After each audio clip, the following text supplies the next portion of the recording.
Nibyo reka mbasuze kandi mbifurize kugubwa neza mbone kubaha ikaze uyu munsi wa none tariki 28 z'ukwezi kwa mbere umwaka w'ibihumbi 2026 tugarutse muri studio rero aho tugiye kureba amwe mu makuru agezweho kugeza kuri saha hamwe namwe nshuti batara mu kazi banwanyi bavandimwe aho muri mu bice bigiye bitandukanye by'isi nkaba ngiye kwitereka kuri izi mikoro za Region Info tukareba uko ibintu bihagaze turanyarukira mu mujyi wa Goma ndetse bibaye ngombwa n'ahandi twakwerekeza turebe nyuma y'umwaka wose M23 ifashe uyu mujyi birakwiye ko iwugumana cyangwa se ni ngombwa ko igisirikare cya leta Repubulika Iharanira Demokarasi ya Kongo bafatanyije n'ubutegetsi bwa Kinshasa ahubwo batabarira kuri icyo kintu banza utere comment nawe utubwire feedback yawe mbere yuko tureba amakuru yashyizwe hanze n'abanaliste mpuzamahanga bagaruka ku bijyanye n'ibiri kubera mu mujyi wa Goma kuva M23 yafata uyu mujyi ku bugambanye ariko nanone bukomeye cyane bwakozwe na bamwe mu bari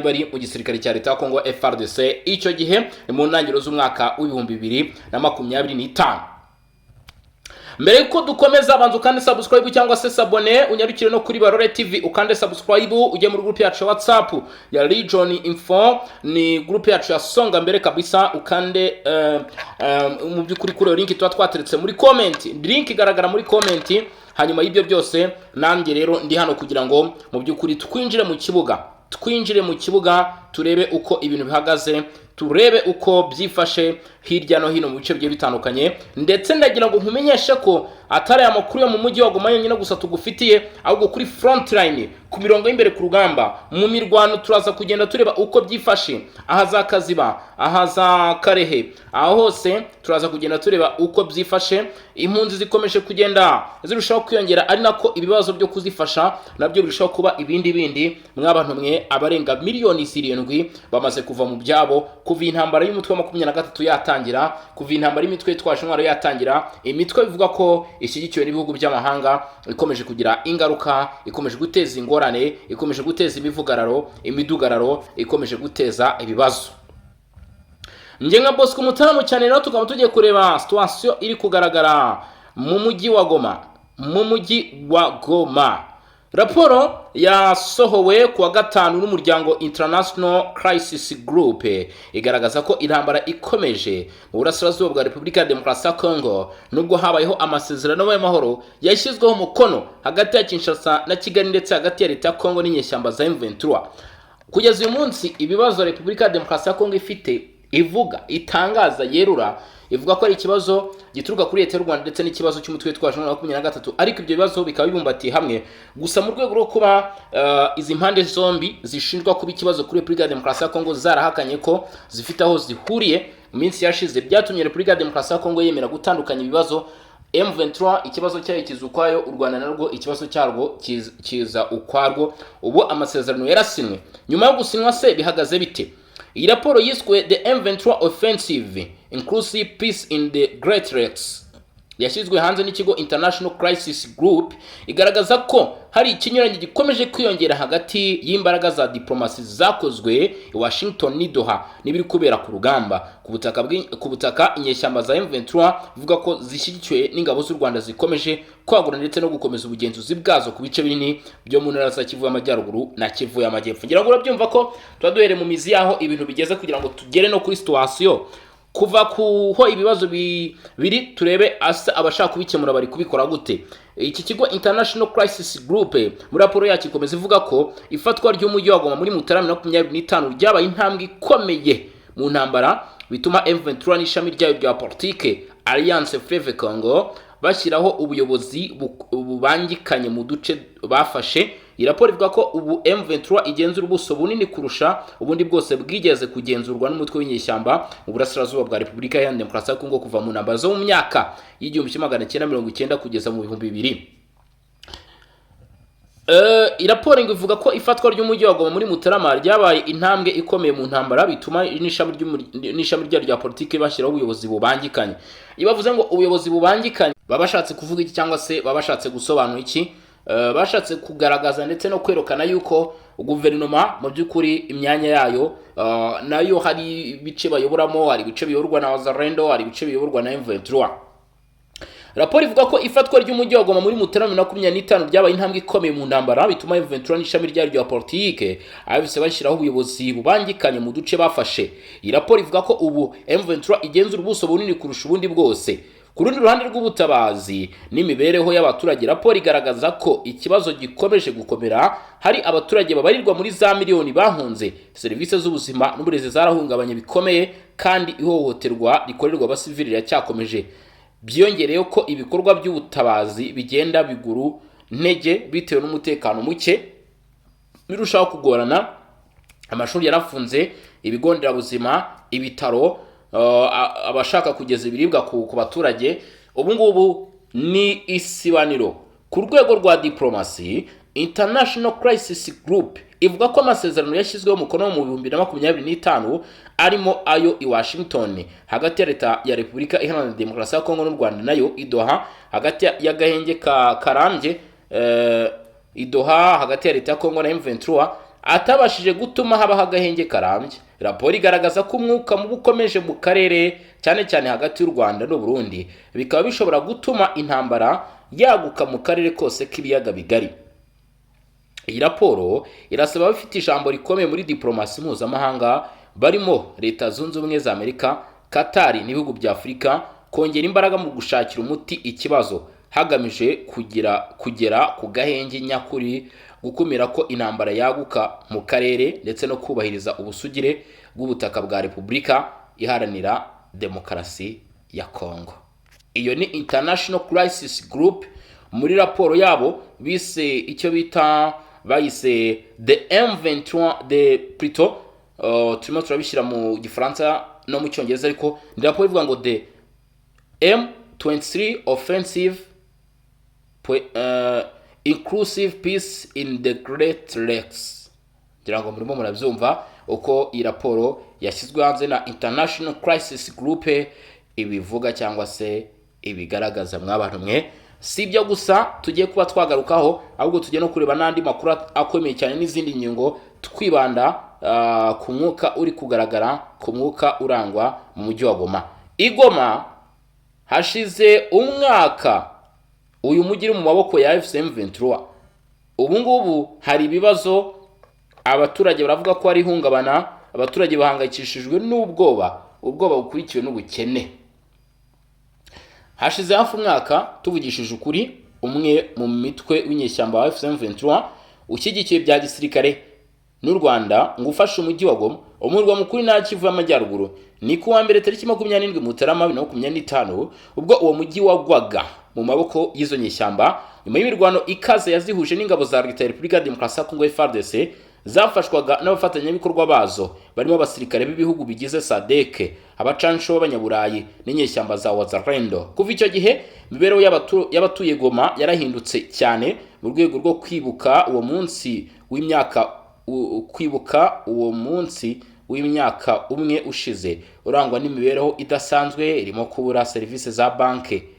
Amakuru yakushanyizwe n'ibitangazamakuru agaragaza ko abaturage baguma bagifite intimba n'agahinda gakomeye k'icyo gihe. Benshi muri bo bapfushije ababo, bakifuza ko umunsi umwe ubutabera buzagerwaho, ari uko ubuyobozi bwemewe n'amategeko buzaba bwagarutse muri uyu mujyi. Bivuze ngo abatuye Goma babashije kuvugana n'ibitangazamakuru ku kigero cyafashwe, bagaragaza ko bashyigikiye ko ubuyobozi bwa guverinoma bugaruka.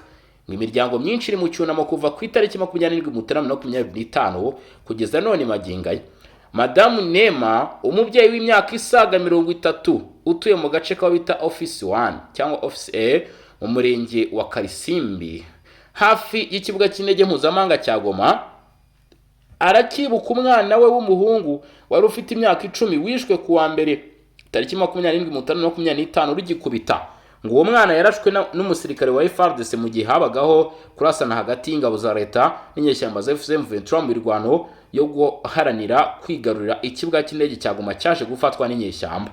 Madamu Nema avuga ko yifuza amahoro agaruka muri Goma ndetse no gusubizaho ubuyobozi bwemewe n'amategeko kugira ngo haboneke ubutabera n'indishyi ku rupfu rw'umwana we nubwo yaguye muri iyi mirwano.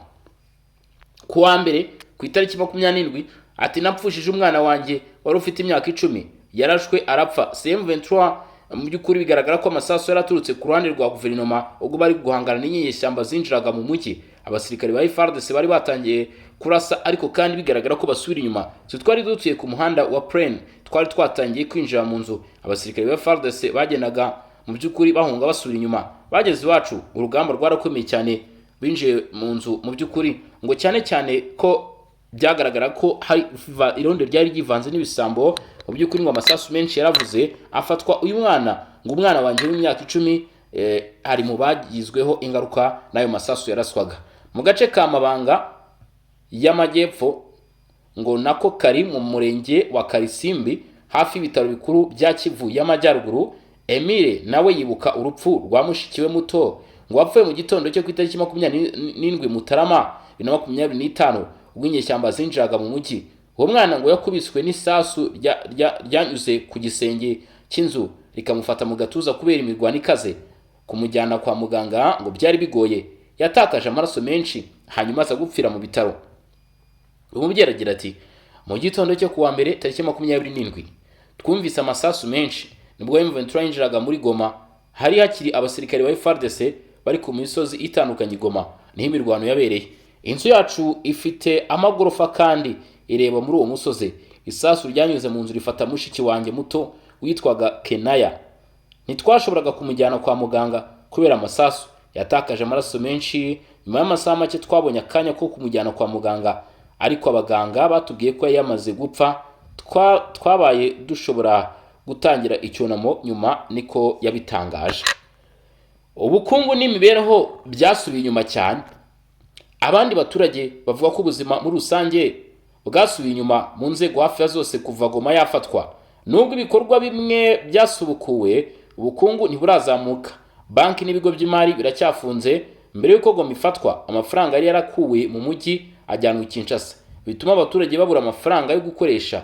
Nubwo ibiribwa biva mu byaro bikikije Goma bihagera ku bwinshi, abaturage babura ubushobozi bwo kubigura kubera amafaranga make. Amafaranga yarabuze. Isoko n'ubwikorezi byikoreye ngo mu by'ukuri bifite nyine hariho icyo bita imisoro ihanitse.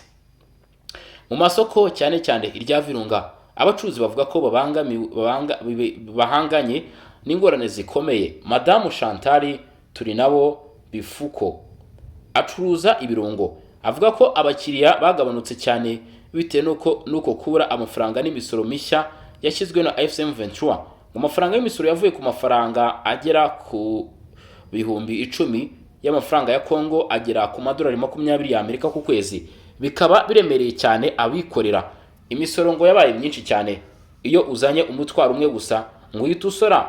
Buri munsi dusabwa kwishyura amafaranga 500 ya Kongo, waba wagurishije cyangwa se utagurishije. Mbere twishyuraga 200 gusa, none byikubye inshuro zirenze 2, kandi ubukungu bwacu bumeze nabi. Tugomba kuyatanga ku bakozi ba M23, nutayatanga baragukubita imishipano.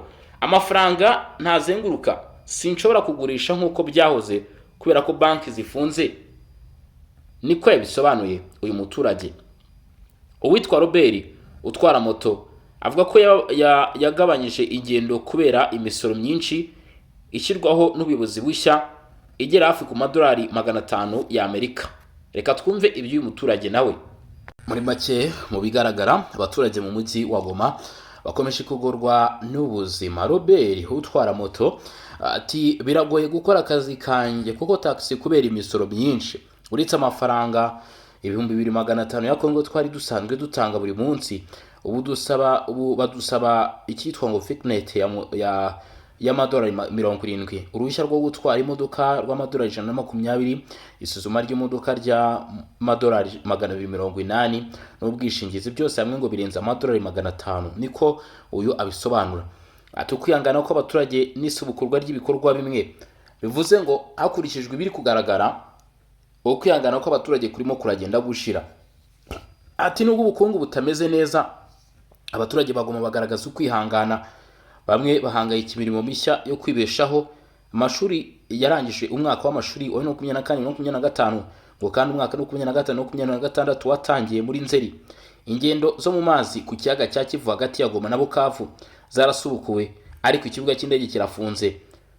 ngo ibi bigabanya ubuhahirane. Patrick Bashombana wahoze akora imirimo yo gupakira no gupakurura ku kibuga cy'indege cya Goma aracyafite icyizere cyo gusubira mu kazi, cyane ko imishyikirano y'amahoro ikomeje. Ati nakuraga ku kibuga cy'indege cya Goma ariko cyarafunzwe, M23 imaze gufata umujyi, ubu ndi umushomeri, mbayo nta kazi, birangora kwibeshaho, ariko numvise ko imirimo yo gukoramo ibisasu ku kibuga cy'indege yatangiye kandi hari ibiganiro biri kubera i Doha hagati ya leta na M23, turizera ko tuzasubira mu kazi vuba, niko yabitangaje. Nyuma y'umwaka umwe Goma iracyari mu maboko ya M23, nubwo igihe cyatambutse umujyi wa Goma uracyagenzurwa na M23. Abaturage bakomeje kubaho mu bwoba, mu bukene ndetse no mu rungabangabo, ariko bagakomeza kwizera ko amahoro n'ubuyobozi bwemewe n'amategeko buzasubiraho, bityo ubutabera bukagera kuri bose. Abenshi bavuga ko hari abibwe, abasahuwe, abiciwe, abahohotewe, aba bose ngo bategereje ubutegetsi bwa Repubulika ya Demokarasi ya Kongo kugira ngo bube bwabaha igisubizo ku mibereho mibi babayeho.